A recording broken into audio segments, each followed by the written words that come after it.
Sangun, who is speaking. I will go first. Thank you very much, Honorable Chairperson. Good afternoon once again, It's Mr. Matlala. up until Ordered. 18:56. Thank you so much. Mr. Matlala, maybe let me just start here. You testified earlier that General Ngua had attended a wedding of a metropolitan executive. Yes. Now I know you're telling the truth because I was at that wedding. In fact, I think I spent some time with General Ngua. Is it your testimony that attending a wedding constitutes corruption? No, I'm saying the association. If it was me, some general from SAPS attending my wedding, it was going to be a big problem. But because of she attended the wedding of their darling, nothing was ever said about that. Okay, I'll come back to that because you make some other claims around that. Mr. Matlala, are you an honest man? Yes, I am. You're sure you're an honest Yes, man? I am. Okay. Yesterday when you were testifying, you told us you had 9 children. Yes. Are these children with your wife? Yes, some are with my wife and some are not. Okay. After you told us you had 9 children, you then said, I take care of all my children. Is that true, Mr. Matlala? Yes, it's true. So why did Miss Dora Ledile Papo have to get a maintenance order for you to maintain your child? Because she was making some demands which I couldn't agree with. Okay, and the maintenance order was granted, right? Yes. Are you fulfilling the terms of that maintenance order? I can't fulfill when I'm here because of my bank is closed. No, but it was granted. You were supposed to start paying from the 1st of January. I was paying even You was paying until you got here. I was paying even upfront and I was paying even more. Okay. And then the child of Miss Lerato Kola, are you maintaining him? Yes, I am. Are you maintaining him? Yes, I am. Okay, so it is not true then when we hear that you told Miss Kola that she may as well just kill that child. You are never going to maintain the child. You don't see the child or anything of that kind. That is not true. I cannot say that with my child. So both Miss Papo and Miss Kola would not be accurate that you are not maintaining children. Say that again? Miss Kola and Miss Papo both would be able to testify that you are maintaining the children, Miss Papo, up until you got into prison. Yes, they can. You also testified that your VIP protection service only had 1 client, Mr. Msibi. Yes. Now, I went to the Instagram page of your VIP protection service. There, the company posts happily, Miss Lolo Mpepi, happy client. There's another beautiful happy client in a fur coat. Miss or Mr., I don't know, Yasir Bells and EJ Matthews, happy clients. Were those not clients of your VIP service? Yeah, first of all, that is not, my company does not have Instagram page. I know that page it's a fake page. So I don't have Instagram page. I cannot post my clients on Instagram because what we're doing does not even allow us to do that. So you ran a company, a protection service, separate from the security firm, that literally just ran on 1 client. Mr. Msibi must have been paying a lot. No, yes, I'm okay. I will elaborate that more. When I say client, remember I think I've disclosed that I've got clients which are like shopping malls, but that is not VIP protection. That's something else. Schools, construction sites, and other things. But is VIP protection part of it, or it's a separate Part company of security, yes. within the same company? So I think when I was referring to client, I was referring for the VIP's protection side. You also gave evidence yesterday. You were asked about conviction, and I think you've spoken to the issue of conviction many times today, and you said you had 1 conviction Yes. for the possession of stolen goods, Yes. which were a consequence of you buying and selling and what. Yes. And you still confirm that that is your only conviction. Yes, it is. Now, in the bail appeal to the High Court, the judgment there reflected, I think in paragraph 17, if I'm not mistaken, that it was common cause that you had a previous conviction of housebreaking and theft And that is what you served 4 years in prison for. That's very different from the possession of stolen goods. So which is it? Did the court get it wrong? Yes, I can explain that to you. The goods that I was arrested for, they were from housebreaking. So that's why I was charged for housebreaking, because the goods were from housebreaking. But what were you convicted of? Of Was it housebreaking. possession of stolen goods or was it burglary? Okay, they say on the charge sheet, it was housebreaking and possession of stolen goods. So you were convicted for burglary. Yes, I'll say that, yes. Did you burglar? Is that where you were I'm convicted? saying I bought goods which were from the burglary, then I was convicted for that as well. Does that seem plausible to you, though, Mr. Matlala, that an entire court would find you guilty of burglary, but when you were just in possession of stolen goods? No, because I was charged for it. The court will work on what they have on the charge sheet. The charge sheet said, so I was telling that what was I arrested for. So the charge is something else. Even now I'm charged for, And you were convicted for burglary. yes. Okay. And you still maintain you're an honest guy, Mr. Matlala? That's honesty. No, it's two separate things that you said that don't speak to one another. I think I didn't explain further that they can charge you for theft of motor vehicle even though they find you with possession of a stolen car, but they can charge you for theft of it as well. Let's move on. So I want to ask about this issue of the lease agreement at the police college. Eh? So you got this lease in January 2024. Do you know the date maybe? No, I don't know the date. Okay. But let's say, for argument's sake, I mean, there were big days, 2nd of January, right? By the 19th of January, you've already instructed your lawyers that they must send a letter to the National Commissioner demanding eviction of, I think it was SAPS members from a building in a SAPS training college. What was the rush? Because I have the lease agreement. So you wanted to get in quickly, ne? Come again? You wanted to get in quickly. Not to get in quickly. I wanted to occupy it, so no, not quickly. Okay, you wanted to occupy it. Remind us again, you wanted to do what? You said something about training police who are at the college. Did you have that contract? I don't need to have a contract. Already they were going to a hospital outside the college to get treatment. So if the hospital was there, I think it is common sense that they wouldn't waste time to go far when they can just get a hospital here. I'm not sure if public procurement works like that, Mr. Matlala, because if SAPS is going to buy as SAPS, they need to have either a contract with you or, I don't know, were you going the RFQ like you were having in Tembisa? How were they going to buy from you? You said to Honorable Ngola, you were not a tender prophet. So how were they going to buy from you? If I just wake up, I go into a space where SAPS is and I say I am selling water, they're not going to buy from you just because I'm there. So how were you going to get that contract if you were not preparing for the one that you didn't know was coming? Even now, they don't have a contract with the doctors that are occupying that hospital, but they still go there.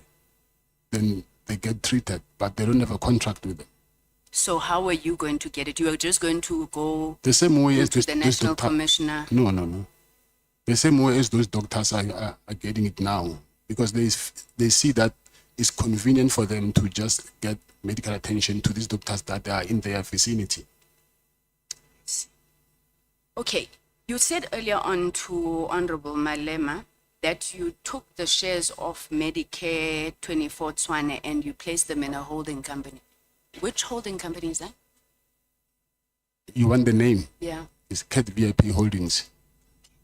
So it's not Medicare with the white people. No. Are you a director shareholder in the Medicare of the white people? Yes. You are what exactly? Not a director. You are what? Shareholder. You're a shareholder then? Yes. Okay, so how much of Medicare, the holding company, do you own? I used to own. I don't own it anymore. When did you stop owning? After my arrest. So you've just recently stopped owning? Yes. Not owning. I'm saying owning shares. Yes. Yes. How much shares were you owning in Medicare 24? 51%. and you were not a director there. No. Explain to me this thing of president. So you are president of this white people's company. Yes. No, I just want to know what is that, because you went to great lengths to try and explain this franchise to us and how you were paying them. So you were like paying yourself on the other side. Can you just explain how that relationship worked? So they brought you in, made you president, gave you shares, and then they said, oh, you start your own company so that because you're black, you'll get business. Is that how it worked? I will pay them for the management because they know about the industry. So their shares, they are worth for that management that they do for the company. How much of the company did you own? 51%.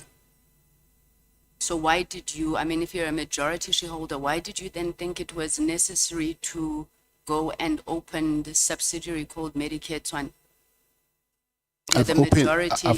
I've opened it before. No, I'm not saying it's wrong. I just want you to tell us why you thought you should do that. It's because of I wanted to help to explore my business on the side by myself. All right. Then Jerry, you said you didn't do business with Jerry. No. Have you ever done business with Jerry? Yeah, it was that contract in Fort. But it's not business. It's that I got a contract with him and then we were sharing the profits. Okay. Now, you had a business with Jerry, Luxor Africa Brands. What was that about? Yes, but now I own it myself. Him and it was not only him, it was him and the other friend of Daloko, you ours. said you've never done business with Jerry. So I'm just trying to understand. You register a company. Yes, we were planning to do business. We opened a company because we wanted to do business. But that thing never materialized. And then they resigned. And then it was only me. So we've never done any business. Okay. Now, when the police went to your house for the raid, they claim that they found the sheet in one of the employees' rooms, which looked very much like the sheet in the videos that were demanding ransom for Jerry. How do you explain that? I don't need to explain it. I do not even understand how is that possible. Because first of all, this drug kingpin that they claim that I am, I will go to an extra mile of kidnapping someone, but somehow I forgot to arrange a safe house and end up putting someone in my own house where there is staff, there is children, there is my wife. What if they see that person there? So it's easy for them to go to the police. So that thing that they're saying, I see what they are up to, but it does not make sense to me. So the correct way to do it would have been to put him in a safe house. But it does not make sense. How can you kidnap someone and stay with him in your own house? It does not make sense, that thing. How I understand it, Mr. Matlala, is that in one of your employees' rooms, there's a curtain that closes the window. That curtain is a sheet that is torn, the way that it's wrapped and whatever, is very much like where Jerry was. Now, I'm asking you, when you are told that this is where Jerry was, not what you should have done, safe house, when you are told, your view is what? This sheet maybe just looks like the other sheet? I don't even think, I don't know, because I've never went to that room, but the people who are saying those things, from them, that is expected. There is a lot of things that I can share with you now, if you don't mind, to show you how, to which length they will go to try to implicate me to things that I did not commit. No, maybe if I still have time, we'll come back to Yes. that. So, Brian Mohots, has he ever done anything that has checked out? No? I get it, you started giving this guy money, you're giving him money up until 150 to 200,000. Did he ever do anything that made you trust him and think, yeah, let me give him more money? I mean, already he hasn't delivered, Minister Unu. Okay, so he didn't. Ne? Now, you said at some point that Minister Ele asked you how you got the contract. Yes. And you said you think that he was shocked by that, which I take it to mean that Minister Cele would not have been involved in you getting the contract. But then you then say, I'm not sure who says this to you, that Minister Mkhunu tried to backtrack on cancelling the contract. Do you remember saying that? Yes. Okay, how did he do this? Because this is the first time we're hearing that Minister Mkhunu tried to backtrack. I'm saying that's what I heard from General Mkhwanazi. Okay, and okay, he never testified that to us, and he didn't say to you how. So in these wars, these Zulu wars, it's possible that General Mkhwanazi is also just part of the war and saying things that, you know, he doesn't repeat in front of us about Minister Mkhunu. I don't know, but I'm just saying that that's what I heard from him. That when there was in a police summit somewhere in Emperor's Palace. Right. I'm going to ask you just very quickly because I'm really interested in this issue of this Rolex. Was the Rolex stolen or not? Yes, it was stolen. Okay. So did General Sibia say to you, go open the contract? Because, I mean, the case, No, because that is- that's the testimony we have. That is not true. So you didn't open this case about a stolen Rolex because General Sibia said it, nor did General Sibia write the affidavit. No, that is not true. When you meet with Lieutenant General Mkhwanazi at the Pearls of Mhlanga, why did you want the Hawks head Senona at the meeting with you? Because I just thought, because he's in KZN, and then they both work together, maybe he might be comfortable with someone that he knows. I didn't want to go there by myself. Who was supposed to be comfortable, you or General Mkhwanazi? I'm saying General Mkhwana, I didn't want to go and meet him by myself. So I thought going with someone. Then I asked Mr. Cele that he must ask if I can bring someone, and then he asked who, and then I mentioned General Senona. So what is your relationship with General Senona that, you know, you would feel protected when he's there? He's like a big brother to me. So you get in there with General Senona, you meet with General Mkhwanazi, you tell him what your issues are.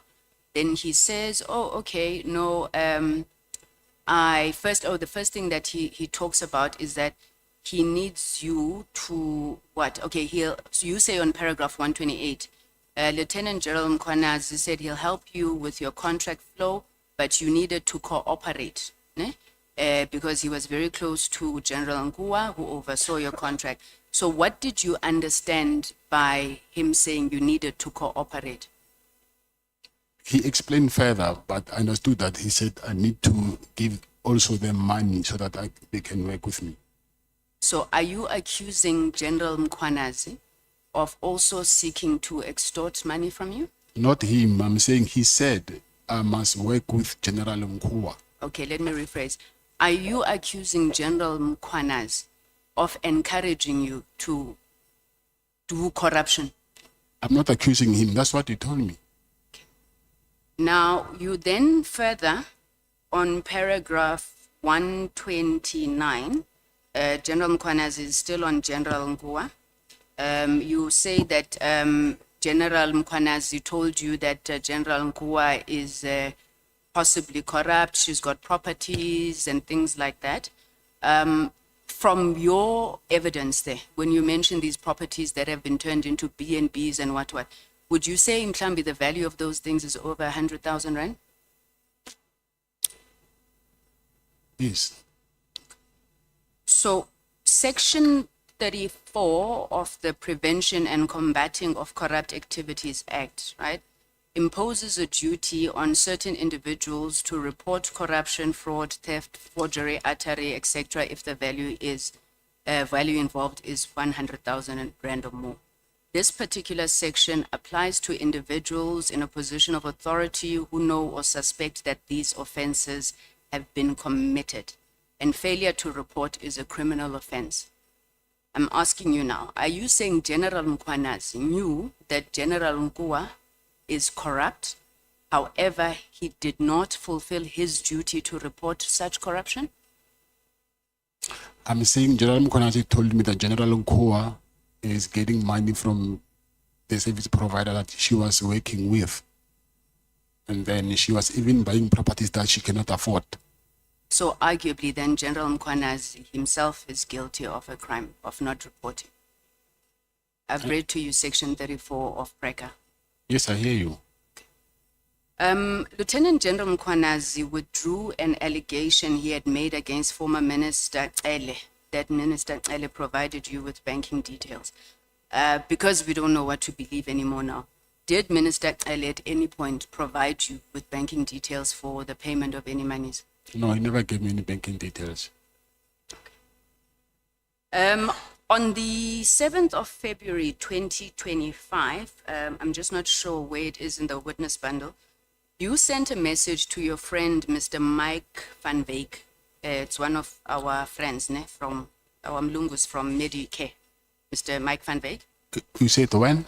7th of February this year. Okay. You sent a message to Mr. Van Wyk, which contained extracts of an article about the arrest of the National Commissioner and Lieutenant General Kumar. Mr. Van Wyk then responds to you by saying not good. And then you respond by saying, it's actually good. My person is going to be the National Commissioner now. This is something that also General Mkhwanazi had testified about. Now, just to be sure, because your phone was tampered with, do you remember these messages? No, I don't. So are you disowning these messages? Yes. Let's assume that you know these messages are there because I'm interested. Who would have been your person in this instance? No, I don't know that message. I cannot even assume. You cannot even assume. Maybe my final question, Mr. Matlala. Okay, I've got 4 minutes, so I'll ask this one very quick. Ekurulen, your friend there, Mr. Julius Mkhwanazi, you said you donated these cars. When was this? I forgot the period. I think 2023. I think 2023 or 22. I'm not sure. I forgot. What was the process that was followed for the donation? I sent a letter of donation, and then they accepted the letter, and then that's when I donated the letters. Did the municipality acknowledge, did they declare in their financial statements the donation, anything of that kind? There is a process. Did they accept, did they send you a letter accepting the donation? Yes, those letters actually, they are with IPID because they came to my office to do the investigation. Okay. So we can confirm that with IPID. So there are letters yes. Accepting. And also the rejection letter when they said, no, you need to fetch your cars back, to send me a letter. Okay. So, and who wrote those letters? Would it have been the city manager? I forgot. So you testified that you've got special forces and task teams as part of your entourage. Do you have any other policemen or women on your payroll? Payroll meaning you pay regular, who works for me? That you pay. They don't, yeah, they would work for you in different ways. Do you have other policemen that you have on your payroll? Who are still in the police force or who works for me? I want to understand that. Who are still in the police force that you regularly give money to? Okay. Let me stop there. Thank you very much, Chairperson. Thank you, Mr. Matlala. Thank you. Good.